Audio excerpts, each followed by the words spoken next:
घरकुलाची अनेक प्रकरणं आहेत. ज्यांना घरकुल हवे त्यांना मिळत नाही आणि ज्यांना गरज नाही त्यांना दिलं जातं आहे. आपण अनेक उदाहरणं बघत आलो आहोत.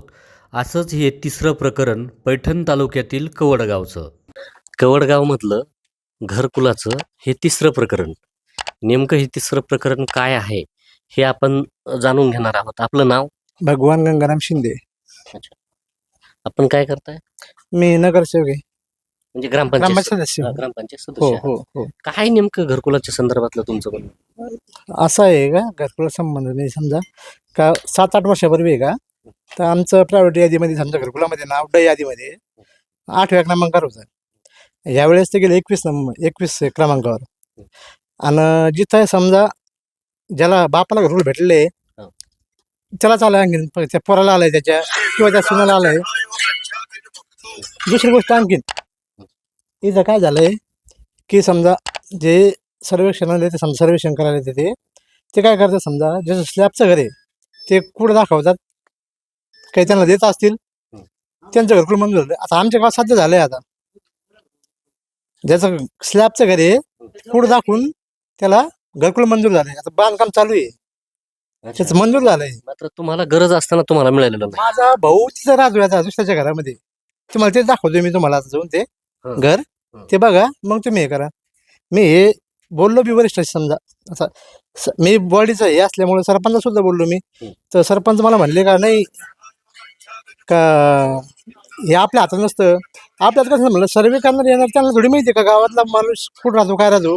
सरपंचाचं काम आहे की का समजा कोणाला गरज आहे कोणाला गरज नाही. कोण दोषी याच्यामध्ये? सगळे सर, सदस्य जो दोषी असतात सगळेच. सर्वप्रथम सरपंच. कारण काय याचं माहिती आहे, सरपंचाला माहिती असतं का समजा गावामध्ये कोणाला घराची आवश्यकता आहे किंवा नाही. दुसरे हे समजा सर्वे करण्याला येणारे ते काय करतात, येतात, ठीक आहे माझं हे आहे, हे घर माझं आहे.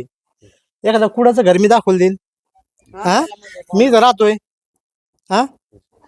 1000-2000 देणार, माझं नाव प्रायव्हेट यादीमध्ये पुढे येणार. माझं नाव 25 वर्षापासून आमचं आणि असं झालंय तुमच्या गावामध्ये? झालंय. 25 वर्षापासून नाव आहे माझं, वडिलाचं माझ्या. किती? 25 वर्षापासून यादीमध्ये नाव आहे, तरी नाही प्रत्यक्ष लाभ मिळाला नाही. नाही मिळाला म्हणजे ना. 25 वर्षापासून नाव येतं यादीमध्ये, पण लाभ मिळत नाही. मला तेच करायला लागलं, मला ना इथं जात बदल लागली माझी, SC ST मला व्हावं लागेल, तेव्हा मला घरकुल भेटलं तर भेटल. पोरांना नाही शेजाराला त्यांच्या तुम्ही कशात जाता? ओपन मध्ये, मी मराठा आहे ना, त्यामुळे भेटत नाही मला. ओपन मध्ये म्हणून भेटत नाही त्यांना. ओपन वाला पण भेटले ना, पण ज्याचे स्लॅबचे घर आहे त्यांना भेटले. गरीब मराठा समाजाच्या व्यक्तींना मिळत काय नाही. असेल ते मला माहित नाही. बंगल्यावाल्याला भेटले नाही ना सर, बरोबर आहे ना. ते काय- हे तुम्ही आता स्वतः ग्रामपंचायत सदस्य आहात, बोलतोय मी, तुम्ही आवाज उठवला मी, उठवला ना, होईल करू आपण. मला हे 7 वर्षापासून तेच बोलणं चालू आहे ना. नाही, लढा चालू ठेवला म्हणजे नेमकं काय केलंय तुम्ही? नेमकं मी जिथं त्यांना बोलवलं तिथं गेलोय. नाही आता 2 महिने होईल, आपण हे करू, डॉक्युमेंट देऊ, करून घेऊ. आतापर्यंत झालं नाही, ठीक आहे म्हणलं, आता मी सदस्य झालोय, आता तर होईल. माझं नाही समजा सदस्य मला घेतात नाही, पण माझ्या वडिलांच्या नावावर घरकुल आहे. आमच्या तिघा वडिलाचं, माझं आणि माझ्या भावाचं नाव आहे. माझं भाऊ कुठं असतं तिथं, ठीक आहे, मला नको, मला हे राहायला थोडं पत्र्याचं, पण त्याला तर भेटलं पाहिजे की नाही. जो भाऊ तुमचा आता भाड्यानं राहतोय त्याच्यासाठी?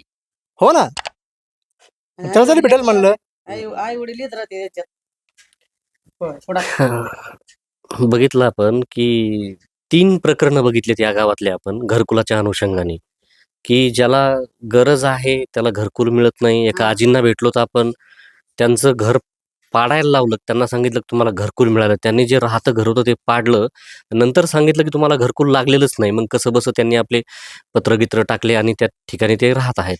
दुसरं प्रकरण आपण बघितलं की गेल्या 6 वर्षापासून मागणी केली जाते घरकुलाची, घरकुल मिळत नाहीये, जनावरं पण बांधता येणार नाहीत, अशा ठिकाणी ते राहत होते.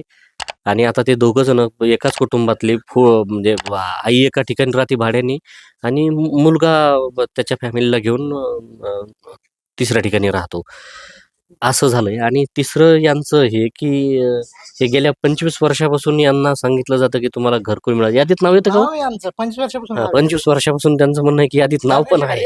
दारिद्र्य रेषेखाली आहेत, पण त्यांना प्रत्यक्ष मिळत नाहीये.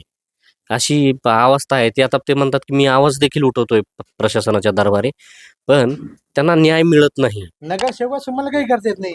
न्याय मिळत नाही. त्यामुळं हा एक अत्यंत गंभीर प्रकार आहे आणि आपण काही दिवसांनी परत पुन्हा या गावात येणार आहोत, की खरंच यांच्या लढ्याला काय यश आलंय, हा प्रश्न सुटलाय का? आणि याच्याकडे नेमकी डोळेझाक कोण करतंय, हे पाहणार आहोत.